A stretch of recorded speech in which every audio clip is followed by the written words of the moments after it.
नमस्कार साथियों, आज के इस वीडियो में हम लोग देखेंगे एसकेएमयू यूनिवर्सिटी दुमका का सेमेस्टर 1 सेक पेपर डिजिटल एजुकेशन का क्वेश्चन नंबर 2 देखेंगे साथियों। इसके प्रीवियस वीडियो तक हमने डिजिटल एजुकेशन का सिलेबस को देखा था, सारे इंपॉर्टेंट क्वेश्चन को डिस्कस किया था और क्वेश्चन नंबर 1 को हम लोग एकदम ब्रीफली में समझा था। इस वीडियो में साथियों हम लोग नेक्स्ट क्वेश्चन को देखेंगे, क्वेश्चन नंबर 2। क्वेश्चन नंबर 2 है आपका right about the different generation of computer. Computer के विभिन्न पीढ़ियों के बारे में आपको लिखना है। तो चलिए हम लोग देखते हैं कि कंप्यूटर के विभिन्न पीढ़ियां क्या-क्या है और इनके क्या-क्या कैरेक्टरिस्टिक थी। इन सारी चीजों के बारे में हम लोग समझेंगे।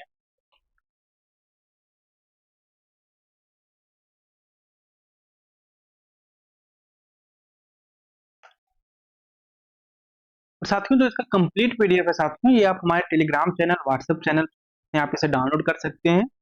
दोनों का लिंक साथियों आपको डिस्क्रिप्शन बॉक्स में मिल जाएगा। तो चलिए क्वेश्चन नंबर 2 को हम डिस्कस करते हैं, जो कि है right about the different generation of computer. Computer की विभिन्न पीढ़ियां के बारे में आपको लिखना है कि कौन-कौन सी जनरेशन थी कंप्यूटर्स की, क्या-क्या उनमें खासियत थी, मतलब कि क्या-क्या कैरेक्टरिस्टिक थे, क्या-क्या कमियाँ थी, इन सारी चीज़ों के बारे में हम लोग एकदम डिटेल में देखेंगे।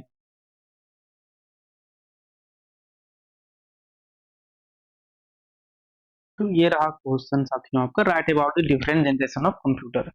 तो आइए इसे हम लोग देखते हैं। The development of computer is classified into different generation is marked by significant technological advancement in hardware and software. क्या है साथियों, the development of computer is classified into different generation. मतलब साथियों कि जो कंप्यूटर का जो विकास है साथियों, वो अलग अलग पीढ़ियों में बांटा गया है। हर पीढ़ी में हार्डवेयर और सॉफ्टवेयर तकनीक में महत्वपूर्ण बदलाव हुए हैं। तो वही सारी चीजें हैं कि the development of computer is classified into different generation is marked by significant technological advancement in hardware and software. मतलब क्या साथियों, जो कंप्यूटर का जो विकास है साथियों, कंप्यूटर के विकास को अलग अलग पीढ़ियों में बांटा गया है। वही है कि the development of computer is classified into different generation और is marked by significant technological advancement in hardware and software. Computer के विकास को अलग अलग पीढ़ियों में बांटा गया है। हर पीढ़ी में हार्डवेयर और सॉफ्टवेयर तकनीक में महत्वपूर्ण बदलाव हुए हैं। क्या ये बदलाव क्या क्या थे साथियों, आइए देखते हैं। This generation trace the evolution of computer from large slow machine to the powerful compact devices we use today. साथियों इन बदलावों के कारण कंप्यूटर बहुत बड़े और धीमे अंतरों से बदलकर आज के छोटे, तेज और शक्तिशाली उपकरण बन गए हैं। तो वही है कि this generation trace the evolution of computer from large. मतलब क्या है कि इन बदलावों के कारण कंप्यूटर बहुत बड़े और धीमे अंतरों से बदलकर slow machines to the powerful compact devices we use today, जो साथियों आज के छोटे, तेज और शक्तिशाली उपकरण बन गए हैं। आइए साथियों हम लोग फर्स्ट जनरेशन के बारे में देखते हैं, जो कि 1940 से 1956 जो चली थी। प्रथम पीढ़ी फर्स्ट जनरेशन 1940 से 1956। इसमें क्या है साथियों, the first generation computer were powered by vacuum tube which were large and consumed a lot of energy। साथियों इन कंप्यूटरों में वैक्यूम ट्यूब्स का इस्तेमाल होता था, जो मशीनें बहुत बड़ी होती थी और काफी ऊर्जा खर्च करती थी। वही जो फर्स्ट जनरेशन में क्या थी साथियों, the first generation computer were powered by vacuum tubes. मतलब क्या है कि इन कंप्यूटरों में साथियों वैक्यूम ट्यूब्स का इस्तेमाल होता था। हम लोग ज्यादा इसमें डेप्थ में नहीं जाते हैं साथियों, क्योंकि ज्यादा डेप्थ में जाइएगा तो फिर आप लोग का एग्जाम भी है, तो ज्यादा हम लोग डेप्थ में नहीं जाते, बस हम लोग जितना अच्छा से हो सके हम लोग ओरली समझते हैं। तो फर्स्ट जनरेशन का साथियों वो कब से कब तक था आपका, ये 1940 से 1956 के बीच रहा है ये। The first generation computer were powered by vacuum tubes which were large and consumed a lot of energy. साथियों इन कंप्यूटरों में वैक्यूम ट्यूब्स मतलब कि नलिकाएं का इस्तेमाल होता था, जो कि बहुत बड़ी होती थी और काफी ऊर्जा खर्च करती थी। देखिए वही है कि which were large and consumed a lot of energy. साथियों दीज अर्ली कंप्यूटर्स वर बल्कि, slow and prone to failure due to the delicate nature of vacuum tubes. साथियों ये धीमी गति से काम करती थी और अक्सर खराब हो जाती थी, क्योंकि इसमें वैक्यूम ट्यूब्स बहुत नाजुक होती थी। वही है कि दीज अर्ली कंप्यूटर्स वर बल्कि, slow and prone to failures due to the delicate nature of vacuum tubes. तो ये है कि ये धीमी गति से काम करती थी और अक्सर खराब हो जाती थी। क्यों खराब हो जाती थी साथियों, क्योंकि due to the delicate nature of vacuum, क्योंकि साथियों वैक्यूम ट्यूब जो होती थी साथियों वो बहुत नाजुक होती थी। हम आपको अभी हिंदी में भी पूरा समझा देंगे, पहले आप लाइन बाय लाइन इसे अच्छे से समझिए। साथियों they used machine language for programming which was complex and hard for humans to understand। साथियों इनमें मशीन लैंग्वेज मतलब कि मशीन का भाषा का उपयोग होता था जो कि बहुत कठिन होती थी। यहां से समझ गए। Examples of first generation computer include the ENIC, मतलब इसका फुल फॉर्म होता है साथियों electronic numerical integrator and computer. साथियों उदाहरण ENIC, इसका उदाहरण है फर्स्ट जनरेशन का।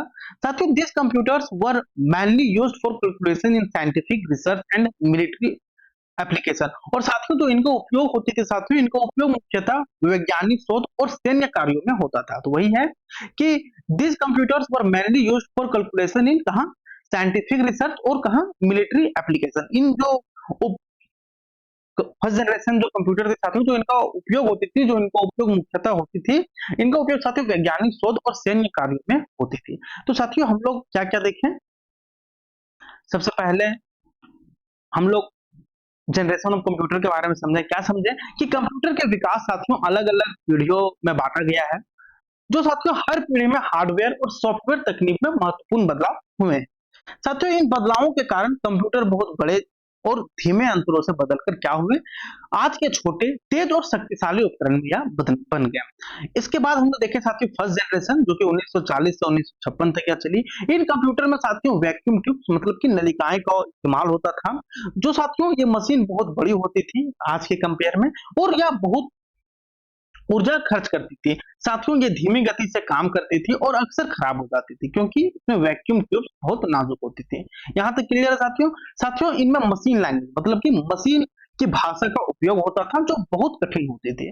इसके बाद साथियों जैसे उसका उदाहरण है फर्स्ट जनरेशन का ENIC electronic numerical integrator and computer and the UNIVAC universal automatic computer. साथियों और जो ये फर्स्ट जनरेशन जो कंप्यूटर था इसका जो मुख्यतः उपयोग होती थी साथियों वह वैज्ञानिक शोध और सैन्य कार्यों में इसका उपयोग होता था। आइए साथियों अब सेकेंड जनरेशन के बारे में हम लोग देखते हैं जो कि 1956 से 1963 के बीच क्या रही। पहले जो जनरेशन था वो कब से था 1940 से 1956, और जो दूसरा है साथियों वो कब से 1956 से 1963। उम्मीद करते हैं साथियों कि आपको काफी अच्छे से समझ में आया होगा फर्स्ट जनरेशन क्या है। आइए सेकेंड जनरेशन के बारे में देखते हैं जो कि 1956 से 1963 तक चला।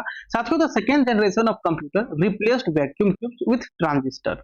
क्या है साथियों इस पीढ़ी में जो वैक्यूम ट्यूब्स हम लोग देखे थे फर्स्ट जनरेशन में, इस पीढ़ी में क्या हुआ साथियों वैक्यूम ट्यूब्स की जगह ट्रांजिस्टर का उपयोग शुरू हुआ, which were much smaller, more reliable and energy efficient। साथियों ट्रांजिस्टर छोटे, ज्यादा भरोसेमंद और कम बिजली खर्च करने वाले होते थे। This shift allowed computers to become a smaller, faster and more affordable। क्या है साथियों इस दौर में this shift allowed computers to become a smaller, faster and more affordable। साथियों इससे कंप्यूटर छोटे, तेज और सस्ते बनने लगे। इसके बाद additionally the development of assembly language made programming easier than the machine language used in the first generation. साथियों इस दौर में असेंबली लैंग्वेज का विकास हुआ जिससे प्रोग्रामिंग पहले से आसान हो गई। हम आपको फिर से पूरा इसका ओवरव्यू समझा देंगे तो इसके लिए आप टेंशन ना लें। साथियों the second generation show the use of magnetic core memory which afford better storage capabilities. Popular computer from this era include the IBM 2090 and the CDC 1604। साथियों इसमें मैग्नेटिक कोर देखिए क्या है, this second generation so the magnetic core memory. साथियों इसमें magnetic core memory का प्रयोग हुआ जो बेहतर स्टोरेज देता था, which offered better storage capabilities. Popular computers from this era include the IBM 2090 and the CDC 1604। साथियों इस जो सेकेंड जनरेशन में जो पॉपुलर कंप्यूटर्स हैं जिसमें का IBM 7090 और CDC 1604। तो हम लोग सेकेंड जनरेशन भी देखेंगे साथियों। क्या था इसमें कि इस पीढ़ी में जो वैक्यूम ट्यूब्स थी साथियों उसको क्या कहते हैं रिप्लेस कर दिया गया, विच वर रिप्लेस्ड यूजिंग द ट्रांजिस्टर। इस पीढ़ी में साथियों वैक्यूम ट्यूब्स की जगह क्या लगाया गया, ट्रांजिस्टर को लगाया गया जो कि छोटे, ज्यादा भरोसेमंद और कम बिजली खर्च करने वाले होते थे। साथियों इससे क्या हुआ कि इससे कंप्यूटर छोटे, तेज और सस्ते बनने लगे, क्योंकि आप देखते होंगे फर्स्ट जनरेशन में काफी बड़ी होती थी और बिजली उसमें काफी ज्यादा खर्च होती थी। साथियों इस इससे क्या होता था कि कंप्यूटर छोटे, तेज और सस्ते बनने लगे, ये तो ठीक था। और साथियों इसमें सेकंड जनरेशन में ये भी हुआ कि इस दौर में असेंबली लैंग्वेज, देखिए क्या है कि additionally the development of assembly language made programming easier than the machine language used in the first generation. साथियों इस दौर में असेंबली लैंग्वेज का विकास हुआ, जिससे प्रोग्रामिंग पहले से आसान हो गया फर्स्ट जनरेशन के मुकाबले। अभी हम लोग और भी देखेंगे थर्ड जनरेशन, तो उसमें इससे भी ज्यादा आसान हो जाएगी। साथियों इसके साथ साथ इसमें मैग्नेटिक कोर मेमोरी का प्रयोग हुआ, जो कि बेहतर स्टोरेज प्रदान करती थी। और इसके कुछ एग्जांपल है साथियों, जैसे IBM 7090 और CD 1604। आइए साथियों हम नेक्स्ट बात करते हैं तृतीय पीढ़ी, जो कि 1964 से 1971 तक चली थी। इसमें क्या है साथियों, देखिए पहला पीढ़ी कब से कब तक था आपका साथियों, आपका ये था 1940 से 1956, देन 1956 से 1963, और हम लोग तीसरा भी देखेंगे साथियों 1964 से 1971। तो आप ये ड्यूरेशन याद रखें, क्योंकि कई बार आपको ये पूछा जाता है।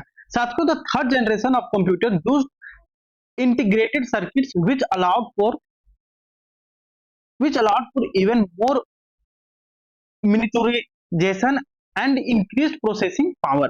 क्या है साथियों कि इस समय इंटीग्रेटेड सर्किट्स का उपयोग हुआ थर्ड जनरेशन में, और एक आईसी में कई ट्रांजिस्टर, रजिस्टर और कैपेसिटर एक ही सिलिकॉन पर होते थे। तो वही सारी चीजें हैं कि the third generation of computers used integrated circuit which allowed for even more maturation and increased processing power. An integrated circuit consists of multiple transistors and capacitor on a single silicon chip।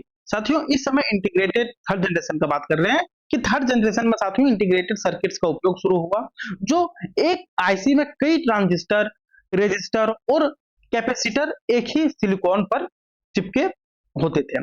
साथियों इससे computer और ज्यादा छोटे, तेज और भरोसेमंद हो गए, जिससे क्या होगा, this computers were much faster and more reliable than their predecessors. तो क्या इससे क्या हुआ साथियों कि इससे कंप्यूटर और ज्यादा छोटे, तेज और भरोसेमंद हो गए। The introduction of high level programming language like Fortran and COBOL made programming more user-friendly, enabling application beyond scientific research, including business and administration tasks. Notable computers from this generation include the IBM System 360 and the DEC PDP-8। क्या साथियों कि अब computer का उपयोग सिर्फ वैज्ञानिक नहीं बल्कि व्यापार और सरकारी कामों में भी होने लगा। तो वही सारी चीजें हैं कि the introduction of high level programming language like Fortran and COBOL made programming more varied, enabling application beyond scientific research, including business and administrative tasks. Notable computer from this generation include the IBM System 360 and the DEC PDP-8। साथियों क्या हुआ कि high level programming language जैसे कि Fortran हो गया और cobble का इस्तेमाल शुरू हुआ, जिससे प्रोग्रामिंग और आसान हो गई, और कंप्यूटर का उपयोग साथियों अब सिर्फ वैज्ञानिक नहीं बल्कि व्यापार और सरकारी कामों में भी होने लगा थर्ड जनरेशन से। जैसे उदाहरण इसके कुछ है साथियों, जैसे IBM सिस्टम 360, DEC PDP-8, ये सारी चीजें। आई सकती फोर्थ जनरेशन के बारे में बात करते हैं 1971, जो कि अभी प्रेजेंट में चल रहा है हम लोग का, ये हम लोग को फोर्थ जनरेशन है। साथियों the fourth generation shows the development of microprocessors which are completely processors integrated onto a single chip. This made computers smaller, more affordable and accessible to the general public. The advent of personal computer as well as the creation of graphical user interface and operating systems like Microsoft Windows and Mac OS revolutionized the way people interacted with computers। अभी हम आपको समझाएंगे भी, तो tension मत लीजिए आप। The introduction of the internet also transformed computing during this period. Examples include the Apple Macintosh and the IBM PC। देखिए फोर्थ जनरेशन क्या है, the fourth generation shows the development of microprocessor which are completely processor integrated onto a single chip। साथियों इस पीढ़ी में micro processor का विकास हुआ, यानी पूरा सीपीयू एक ही चिप में समा गया। साथियों इससे क्या हुआ कि इससे कंप्यूटर और छोटे, सस्ते और आम लोगों के लिए उपलब्ध हो गए। This made computer smaller, more affordable and accessible to the general public. The Advent of personal computers as well as the creation of graphical users interface and operating systems like Microsoft Windows and Mac OS revolutionized the way people interacted with computer। साथियों personal computer का जमाना शुरू हुआ। GUI मतलब कि graphical user interface और operating system जैसे Windows Mac OS ने कंप्यूटर चलाना और आसान बना दिया। साथियों इसी समय इंटरनेट भी आया जिससे कंप्यूटर उपयोग का तरीका भी बदल गया।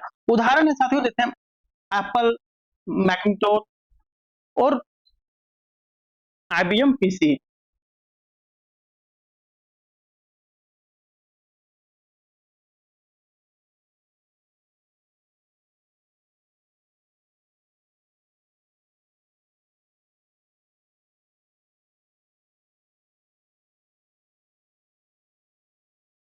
एक मिनट साथियों,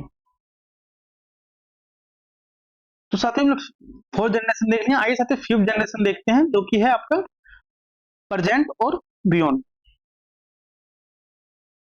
वर्तमान में और भविष्य में चलने वाला जो फिफ्थ जनरेशन है इसमें क्या है साथियों, तो fifth generation focuses on artificial intelligence and quantum computing. साथियों क्या है कि यह पीढ़ी मुख्यतः आर्टिफिशियल इंटेलिजेंस और क्वांटम पर आधारित है। और क्या है, computers in this generation aim to perform task like natural language processing, decision making and machine learning which require more advanced computing power. The integration of AI into modern computers has led to the development of systems that can learn from data and adapt। साथियों क्या हुआ ना कि call आने लगा तो इसलिए थोड़ा ये हो गया, लेकिन इसके लिए सॉरी, हम आपको फिर से समझा देंगे जो आपको समझ में नहीं आया। फिफ्थ जनरेशन साथियों, फिफ्थ जनरेशन आपको मैं ऐसे ही समझा देता हूँ, बाकी आप पीडीएफ से समझ लीजिएगा। साथियों फिफ्थ जनरेशन में क्या होगा कि यह पीढ़ी मुख्यतः आर्टिफिशियल इंटेलिजेंस और क्वांटम कंप्यूटिंग पर आधारित है। साथियों इसमें कंप्यूटर ऐसे काम कर सकते हैं जैसे भाषा को समझना, निर्णय लेना, सीखना, ये सारी चीजें। साथियों ये आई के कारण अब कंप्यूटर खुद से नई बातें सीखने लगे हैं और नए हालतों के अनुसार ये बदल सकते हैं। इसमें सुपर कंप्यूटिंग और क्लाउड कंप्यूटिंग पर भी जोर है। क्वांटम कंप्यूटिंग जैसे तकनीक अभी शोध के स्तर पर है, लेकिन यह भविष्य में ऐसे कठिन काम हल कर सकती है जो आज के कंप्यूटर नहीं कर सकते। उदाहरण साथियों जैसे IBM के क्वांटम कंप्यूटर्स हो गए, गूगल के AI आधारित सिस्टम हो गए, ये सारी चीजें। इसके बाद साथियों each generation represents a step forward in terms of processing power, storage speed and user friendliness, helping make computers the indispensable tools we really on today। साथियों हर पीढ़ी में कंप्यूटर की गति हो गया, इसका स्टोरेज हो गया, प्रोसेसिंग की क्षमता हो गया और उपयोग में जो आसानी बढ़ी, ये सभी हम लोग जनरेशन में देखते आ रहे हैं। साथियों इन्हीं विकासों के कारण आज कंप्यूटर हमारे जिंदगी का एक अहम हिस्सा बन चुका है। वही है कि power, storage speed and user friendly, helping make computer the indispensable tools we really on today. मतलब क्या है कि इन्हीं विकासों के कारण साथियों जो कंप्यूटर है हमारी जिंदगी का एक अहम हिस्सा बन गई है। चलिए चलिए एक एक करके, क्या है ना साथियों कॉल आने लगा बहुत, तो इसलिए थोड़ा हम डिस्टर्ब हो गए, लेकिन कोई दिक्कत नहीं, इसके लिए हम सॉरी। बाकी नेक्स्ट ये हम कोशिश करेंगे कि मोबाइल को हम साइड में रख दें। खैर अभी साइड में ही है, लेकिन क्या करें ऐसा। तो फर्स्ट जनरेशन हमको पढ़ के नहीं, बस हम आपको बता देते हैं कि फर्स्ट जनरेशन में क्या क्या हुआ था। साथियों ये प्रथम पीढ़ी थी जो कि 1940 से 1956 तक ये चली। साथियों इन कंप्यूटर्स में वैक्यूम ट्यूब्स का इस्तेमाल होता था, और जो ये होते थे साथियों, ये मशीनें होती थी वो बहुत बड़ी होती थी और काफी ऊर्जा ये खर्च करती थी। साथियों ये धीमी गति से काम करती थी और अक्सर खराब हो जाया करती थी, क्योंकि साथियों जो वैक्यूम ट्यूब्स थी वो बहुत ही क्या थी, नाजुक थी, जो कि क्या है देखिए delicate nature of vacuum tubes थी। और साथियों इनमें मशीन लैंग्वेज मतलब कि मशीन की भाषा का उपयोग होता था जो बहुत कठिन होती थी। साथियों इसे इस फर्स्ट जनरेशन का उदाहरण है जैसे ENIC हो गया और UNIVAC हो गया, ये सारी चीजें। तो और इनका जो मुख्यतः उपयोग है साथियों वो वैज्ञानिक शोध और सैन्य कार्यों में इसका उपयोग होता था।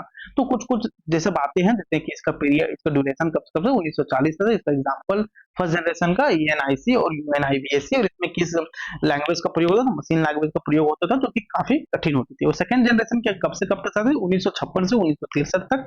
इसमें क्या था साथियों कि इस पीढ़ी में साथियों जो वैक्यूम ट्यूब था फर्स्ट जनरेशन में, उसको रिप्लेस करके साथियों ट्रांजिस्टर का इसमें उपयोग होने लगा, जो कि छोटे, ज्यादा भरोसेमंद और कम बिजली खर्च करने वाली होती थी। और इसमें साथियों क्या होता था कि इसमें कंप्यूटर छोटे, तेज और सस्ते बनने लगे फर्स्ट जनरेशन के मुकाबले। साथियों इस दौर में असेंबली लैंग्वेज का विकास हुआ। देखिए क्या है कि this development of assembly language made programming easier than the machine language used in the first generation. क्या साथियों कि इस दौर में असेंबली लैंग्वेज का विकास हुआ जिससे प्रोग्रामिंग पहले से आसान हो गई। साथियों हम इन सारे वर्ड्स में इसलिए नहीं घुस रहे हैं, जैसे असेंबली लैंग्वेज में घुसेंगे तो वीडियो काफी लंबी हो जाएगी। और यदि आपको इसे पढ़ना होगा तो बोलिएगा, इनमें हम लोग डेडिकेटेड वीडियो करेंगे। लेकिन आप लोग का एग्जाम में तो उस चीज को हम लोग ध्यान में रख के वीडियो को बना रहे हैं। साथियों इसमें मैग्नेटिक कोर मेमोरी का प्रयोग होने लगा जो कि बेहतर स्टोरेज प्रदान करवाती थी। इसके कुछ उदाहरण है साथियों IBM 79 और CDC 1604। इसके बाद आता है साथियों थर्ड जनरेशन जो कि 1964 से 1971 तक चली। इसमें क्या था साथियों कि इस समय इंटीग्रेटेड सर्किट्स का उपयोग हुआ जो कि एक आईसी में कई ट्रांजिस्टर, रजिस्टर और कैपेसिटर एक ही सिलिकॉन चिप पर होते थे। साथियों इससे क्या हुआ कि इससे कंप्यूटर और ज्यादा छोटे, तेज और भरोसेमंद हो गया। और साथियों इसमें क्या हुआ, इसमें हाई लेवल प्रोग्रामिंग लैंग्वेज, मतलब क्या हुआ कि इसमें हाई लेवल प्रोग्रामिंग लैंग्वेज जैसे कि फोर्ट्रैन एंड कोबोल का इस्तेमाल शुरू हुआ जिससे प्रोग्रामिंग क्या हुआ, जिससे प्रोग्रामिंग और भी आसान हो गई। साथियों अब कंप्यूटर का उपयोग साथियों सिर्फ वैज्ञानिक नहीं बल्कि एक व्यापार और सरकारी कामों में भी होने लगा। उदाहरण साथियों जैसे क्या IBM सिस्टम 360 और DCE PDP-8। इसके बाद साथियों फोर्थ जनरेशन है 1971 जो कि प्रेजेंट में चल रही है। साथियों क्या था कि इस पीढ़ी में माइक्रो प्रोसेसर का विकास हुआ, यानी कि पूरा CPU एक ही चिप में समा गया। ये फोर्थ जनरेशन का बात कर रहे हैं हम लोग। और साथियों इससे क्या हुआ, इससे कंप्यूटर और छोटे, सस्ते और आम लोगों के लिए यह उपलब्ध हो गए। पर्सनल कंप्यूटर का जमाना शुरू हुआ और इसमें साथियों ग्राफिकल यूजर इंटरफेस मतलब कि GUI और ऑपरेटिंग सिस्टम जैसे कि विंडोज, मैक OS ने कंप्यूटर चलाना और भी आसान बना दिया। साथियों और इसी समय मतलब फोर्थ जनरेशन में साथियों इंटरनेट भी आया। देखिए revolution of the way interacted with computer, the introduction of the internet also transformed computing during this period। क्या कहते हैं इसी समय इंटरनेट भी आया जिससे क्या हुआ, जिससे कंप्यूटर उपयोग का तरीका ही बदल गया। जैसे उदाहरण साथियों एप्पल मैकिंटोश और IBM PC ये सारी चीजें। इसके बाद फिफ्थ जनरेशन है साथियों वर्तमान और भविष्य। देखिए है कि प्रेजेंट मतलब वर्तमान और भविष्य। The fifth generation focuses on artificial intelligence, AI and quantum computing. क्या है साथियों हम आपको पूरा बता देते हैं इसके बारे में, आप चाहें तो इसको पढ़ भी सकते हैं क्योंकि हम लोग इसे जानते हैं तो हम नहीं चाहते कि आपका ज्यादा टाइम एक्सपेंड हो, बस अच्छे से समझ लीजिए। और यदि आप बोलिएगा तो फिर हम लोग एक एक करके फिर एक एक लाइन करके आपको समझाएंगे, कोई दिक्कत नहीं है। पंचम पीढ़ी साथियों मतलब फिफ्थ जनरेशन में क्या हुआ कि यह पीढ़ी मुख्यतः आर्टिफिशियल इंटेलिजेंस और क्वांटम कंप्यूटिंग पर आधारित है। साथियों इसमें कंप्यूटर ऐसे काम कर सकते हैं जैसे कि भाषा को समझना हो गया, कोई निर्णय लेना हो गया या सीखना हो गया, ये सारी चीजें। साथियों और इसमें क्या खासियत है कि AI के कारण अब कंप्यूटर खुद से नई बातें सीखने लगे और नए हालातों के अनुसार ये बदल सकते हैं। साथियों इसमें सुपर कंप्यूटिंग और क्लाउड कंप्यूटिंग पर भी जोर है। साथियों क्वांटम कंप्यूटिंग जैसे तकनीक अभी शोध के स्तर पर है लेकिन यह भविष्य में ऐसे कठिन काम हल कर सकती है जो आज के कंप्यूटर नहीं कर सकते हैं। उदाहरण साथियों IBM के क्वांटम कंप्यूटर्स हो गए, गूगल की AI हो गया, ये सारी चीजें। इसके बाद साथियों हर पीढ़ी में कंप्यूटर की गति, स्टोरेज, प्रोसेसिंग क्षमता और उपयोग में आसानी होने लगी, तो ये सारी चीजें हैं। और साथियों इन्हीं विकासों के कारण साथियों जो कंप्यूटर है आज के जीवन में हमारा एक अहम हिस्सा बन गया है। तो नेक्स्ट वीडियो में बात करेंगे साथियों what are the types of computer, computers के कितने टाइप्स हैं और इसके ढेर सारे हम लोग एग्जांपल को देखेंगे। तो साथियों उम्मीद करते हैं कि क्वेश्चन नंबर 2 आपको काफी अच्छे से समझ में आया होगा कि right about the different generation of computer, computer के डिफरेंट जनरेशन क्या क्या है, इन सारे चीजों के बारे में। तो मिलते हैं साथ में नेक्स्ट वीडियो में। यदि वीडियो आप लोग को अच्छी लगी हो तो वीडियो को लाइक करें, चैनल को सब्सक्राइब करें, अपने दोस्तों के साथ इसे शेयर करना ना भूलें। और इसका कंप्लीट पीडीएफ साथियों आप हमारे टेलीग्राम चैनल और व्हाट्सएप चैनल पे से डाउनलोड कर सकते हैं। तो मिलते हैं नेक्स्ट वीडियो में, तब तक के लिए धन्यवाद और best of luck for your